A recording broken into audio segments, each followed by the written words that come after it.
እናቴ ባትወልደኝ ኖሮ ለማኝ አልሆንም ነበር። ሰላም ጤና ይስጥልኝ ውድና የተከበራችሁ የዩቲዩብ ቻናል ቤተሰቦች፣ ዛሬ ምን እንደተለመደው በቤተሰብ ዙሪያ ሁለት ቪዲዮ ይዤላችሁ መጥቻለሁ። በእነዛ ቪዲዮዎች ላይ ነው ሐሳብ የምሰጣችሁ። መጀመሪያ የእናቴ ባትወልደኝ ኖሮ ለማኝ አልሆንም ነበር ያለችውን የልጅቷን ታሪክ ነው መጀመሪያ የምንመለከተው። ስቴዲየም አካባቢ ትላንትና ጉዳይ ለማስጨረስ ሄጄ ነበረ እና ጉዳይ የሚጨርሱልኝ የቢሮ ሰዎች አልነበሩም። ከመመላለስ ከሰዓት እዚሁ ሻይ ቡና ልበልና ጠብቄያቸው ሲጨርሳለሁ ብዬ ዛት አካባቢ የሆነች ካፌ ላይ ቁጭ አልኩ ማለት ነው። ከዛ የሆነች ህጻን ልጅ ፒር ብላ መጣችና ዳቦ ግዢልኝ ምናምን አለች። ስትለኝ እስከዚህ ምናምን አልኳት ማለት ነው። ማለት ግልጽ ስነግራችሁ በእናትሽ ምናምን አለች። ከዛ እጄ ላይ 150 ብር ነው ያለው እና ሻይ መከፍለው ምናምን ነው ማለት ነው። ከዛ በጣም ተገማመጠች፣ ለመነች ምናምንና በቃ እኔ የለኝም ሂጂ ምናምን ስላት ልጅ አለሽ አለችኝ። በጣም የደበረኝ እዛ ጋር ነው። በቃ አዎ አልኳት። እኔ ግን እኮ እናቴ ባትወልደኝ ኖሮ ለማኝ አልሆንም ነበር አለችኝ። ደበረኝ። ከዛ ደግሞ ጭራሹንም እናትሽ የት ነች ያለችው ምናምን ስላት እንደዚህ ብላ ስታሳየኝ እናትየው እርጉዝ ናት። የሆነ ጩጬ ደግሞ ይዛለች። እቺ እየለመነች ነው እና ልጅቷም እንደሚሰማ ታስቡት። 150 ብሩን እዛ ተቆራጭና ሻይ እንትን ያልኩበትን ከፈልኩና ከኤቲኤም ላይ 100 ብር አውጥቼ ሰጣኋት ማለት ነው። ከዛ ይሄንን እኮ ብትሰጪኝ አይበቃትም እናቴ እንደገና ሂጂ ለምኝ ትለኛለች። እኔን ለምንድን ነው ግን የተወለድኩት ምናምን አለች። በቃ ደበረኝ፣ የምር ቀኑን ሙሉ ደበረኝ። ትቼ ስራውን ወደ ቤት ሄድኩኝ። እቤት ቁጭ ብዬ ሳስበው ልክ አይደለም አይኔ እንዲህ እስኪሆን ድረስ አሰብኳት። በቃ ለምንድን ነው ማለት እዛ ጋር ያሉ ሰዎች ደግሞ የቱ ጋር ተኝተው ነው ድጋሚ የሚያደርጉት? እኔ በግል ጉዳይ አልቅሽ አላውቅም። ባይዘው ድሮ ነው በቃ አልቅሽ ወጥቶልኛል። አሁን ምንም ነገር ሀፕን ቢያደርግ የሚያስለቅሰኝ አጀንዳ ይኖራል ብዬ አስቤ አላውቅም ነበር እና ትላንት ግን የምር በቃ ሴትነት በጣም ከባድ ነው እና ደግሞ ህጻናት እኮ ብታያት 7 ዓመት ምናምን እንኳን አይሞላትም እና ህይወትን ያየችበት መንገድ በጣም ይዘገድናል። እናቷንም እየጠላች ያለችበት መንገድ ማለት ነው። ባይወለድስ ወይ ደግሞ የመራቢያ አካል ስላለ ግዴታ አይደለም ማድረግ አይደል? ወይ ደግሞ መከላከል ቢቻል። እነኚህ ልጆች እኮ በቃ ትራውማ ውስጥ ነው የሚያድጉት።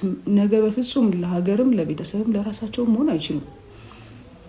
ሰው እንዴት ራሱ የኖረበትን ስህተት ደግሞ ለልጁ ያዘጋጃሉ?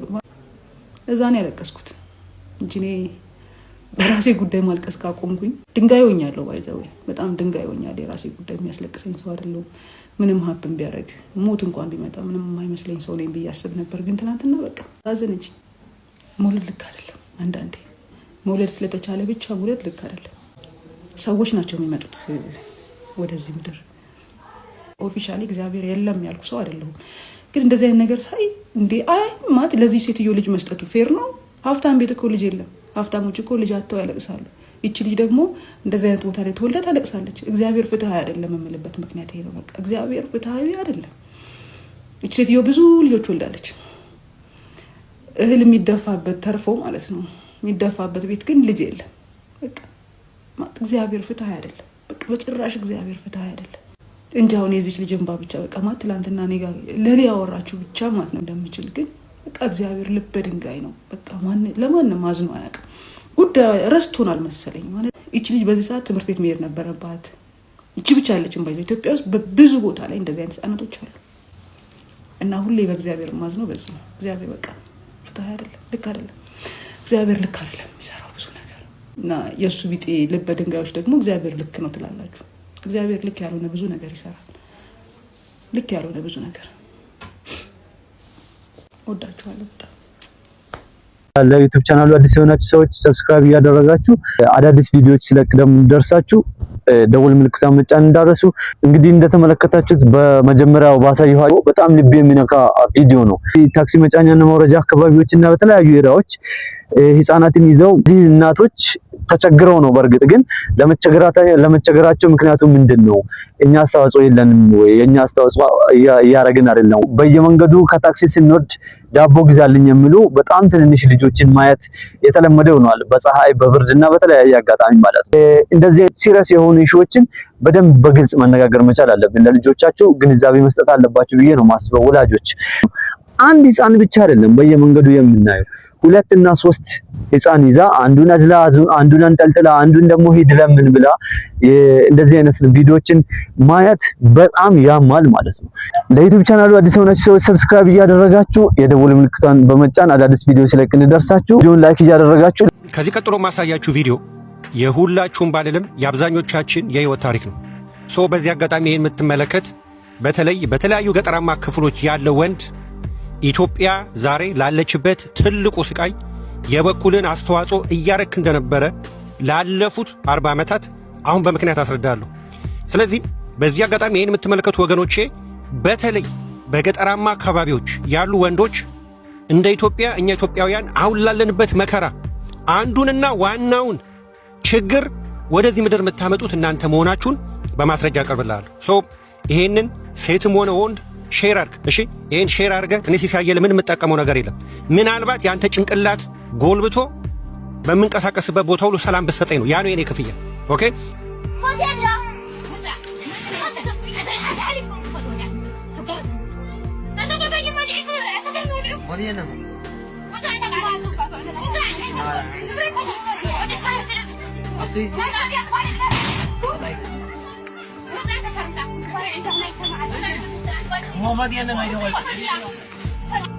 ሹፌሮችን በየቦታው ተኩስ እየከፈተ አላሳልፍ ያለው በተለያዩ የፖለቲካ ጽንሰ ሐሳቦች ተደራጅቶ አገር የሚያምሰው ኦነግ በሉት ፋኖ በሉት ዩኔሚት እንዳለ ጥሩት።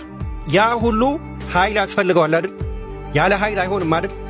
ይህ ኃይል መጀመሪያ ምን ነበረ ብለህ ስትጠይቅ ጥንስሱ እዚች ሴትዮ ላይ ይጀምራል። ኦኬ ለዛ ነው እናንተ የገጠር ወንዶች ጥምድ አድርጌ ያስኳችሁ ኢትዮጵያ ላለችበት ስቃይ ለሚያሰቃዩ የሰው ኃይል ፕሮቫይድ የምታረጉት ወይንም ልክ እንደ ስልሲ ቆርቆሮ የምታመርቱት እናንተ ናችሁ። ይሲ እችን አስረገዝክ። ያስረገዝከውን ልጅ ዛሬ ነው በድሉ የወሰንከው አንተ። ገብቷል? በድሉ ወሰንክ። ቢኮዝ እሷን ቁጭ አድርገህ ከነ ልጇ እሷን እንደ እንስራ ልጅ አሳዝለ እንደገና ደግሞ ሌላ ቦታ ልትራባ ገባ። አይ አይደለም? ይሄ ነው ምላችሁ። ኢትዮጵያ ውስጥ ያሉ በአብዛኛው በገጠር አካባቢ ያሉ ወንዶች ይሄ ነው ስራቸው። በየቦታው እየሄዱ እየተቀጠቁ ያ ወደዚህ የመጣው ትውልድ በቂ ኢንፍራስትራክቸር፣ በቂ ምግብ፣ በቂ አገልግሎት፣ በቂ ኢኮኖሚ ሳይገነባ እነዚህ ወንዶች አንድ አይደሉም። they are millions ቤተሰቦች they are millions። ያንን ሚሊየንስ አባቱት እንግዲህ ስንት እንደሚመጣ እንደዚህ እያረጉ ነው አገር የሚበጠበጠው። እናንተ ይሄ አልተገለጠላችሁም ገና። ገብቷችኋል? ላለፉት 30 ዓመታት በእንደዚህ አይነት መልክ በተራባ ገብቷችኋል? ያ ወደዚህ ምድር የሚመጣው ዜጋ በቂ ትኩረት፣ በቂ ትምህርት፣ በቂ ስኪል፣ በቂ የቤተሰብ ፍቅር አይቶ ካላደገ እንስሳ እየተራባ መሆኑን መቻል ማወቅ አለባችሁ። የሰው ልጅ አይምሮ የሚገራ ነው። ገብቷችኋል? አይደለም የሰው ልጅ አይምሮ በተለያዩ ጊዜዎች በምሳሌ አስረድቻችኋለሁ አይደል? ችግኝ እንኳን ተንጋዶ እንዳይበቅል ካጠገቡ ድጋፍ ይደረግለታል፣ ይታሰራል ብዬ የነገርኳችሁ ይሄ ነው። አሁን አስቡ፣ ይህ ሰው ሌላ ሴት ይዞ ገባ። ይሄ ምስኪን የታዘለ ሕፃን ሲያድግ እኔ ዛሬ ነግራችኋለሁ ፊውቸሩን። ገብቷችኋል? የዛኔ አላቅም እንግዲህ ምናልባት ድሮን ይታጠቅ ይሆናል ደግሞ በተራው ይሄ ጫካውን የሚንከራተተው አያችሁ አይደል? ግን ለዛ ህዝብ የተሰራ ኢኮኖሚ ሲኖር፣ የተሰራ ኢንፍራስትራክቸር ሲኖር ምንም ሰው ቢወለድ ኢኮኖሚው ይውጠዋል። ለምንድን ነው? የሰው ኃይሉን የሚመግብ ኢኮኖሚ ኦልሬዲ ገንብተናል ማለት ነው ከተረዳችሁት። አለበለዛ ግን በእንደዚህ አይነት መንገድ ነው ያቺ ሀገር የምትታመሰው። በእንደዚህ አይነት መንገድ ነው ዝንተ ዓለም ኢትዮጵያ ባንዳ የማይጠፋባት። ለዚህ ነው ለምን ከስር እንደዚህ ነው ባንዳ የሚወለደው። ገብቷችኋል? ባንዳው ይወለዳል። ሲወለድ አይደለም ባንዳ የሚሆነው፣ ሲያድግ ነው። ችግር ነው ባንዳ የሚያደርገው። ገብቷችኋል? ሀገሪቷ እንደ ሀገር ያንን ዜጋ ሳታስታውሰው ስትቀር ነው ባንዳ የሚሆነው። ያን ዜጋ ግን ስናስታውሰው ቴክ ሉክ ናው ኢን ጃፓን ለፉትቦል ብለው አሁን መጥተው ኳስ አይተው ሲጨርሱ እያንዳንዳቸው ሌሎች ነጮችን ነው እንደሚያሳፈሯቸው። አይታችሁ ከሆነ የተጠቀሙበትን ቦታ ቢን አምጥተው የላስቲክ መሰብሰቢያ፣ ቆሻሻ መሰብሰቢያ የተጠቀሙትን እንዳለ አጸራርተው ሲወጡ ሌሎቹ ነጮች ሼም ነው ያዛቸው። ለምን እንደሆነ ታውቃለህ? እያንዳንዱ ጃፓናዊ ላይ ከ7 ዓመቱ ጀምሮ ጭንቅላቱ ላይ ተሰርቷል። ገብቷችኋል? ገንቢ ዜጋ፣ አስተዋይ ዜጋ፣ ጽዳቱን የሚጠብቅ ዜጋ ተደርጎ ኢንዲቪዥዋሊ እንደ እርሳስ ተቀርጸው ነው ያደጉት። ገብቷችኋል? ይህ ሕፃን ልጅ ጃፓናዊ ቢሆን ዛሬ የምታዩትን የጃፓኖችን ድርጊት ነው የሚፈጽመው፣ ነገ ከነገ ወዲያ ማለት ነው። ዛሬ ይህ ጃፓናዊ ግን እንደዚህ እናቶች ታዝሎ ጀርባ ላይ ተጣብቆ ያደገ ልጅ ቢሆን ያው እንደምትናዩት ነው። አዴንት ኦፍ ዘ ዴይ ክላሽ ይዞ ጫካ እየገባ ሾፌር አላሳልፍ ምናምን ነው የሚለው።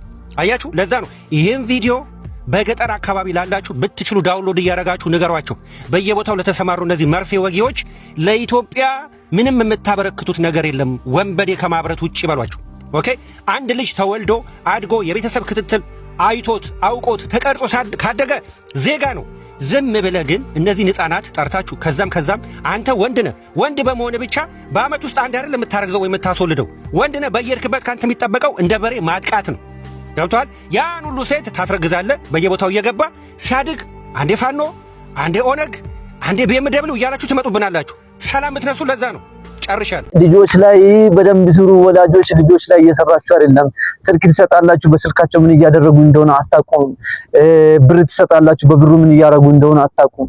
ምን እያደረጉ እንደሆነ በደንብ እንድትከታተሉ እላለሁ። በቀጣይ ቪዲዮ እስክንገናኝ ድረስ ዩቲዩብ ቻናሌን ሰብስክራይብ ያደርጋችሁ፣ ላይክ እና ሼር ያደርጋችሁ፣ ሀሳባችሁን በነጻነት ኮሜንት አድርጉልኝ።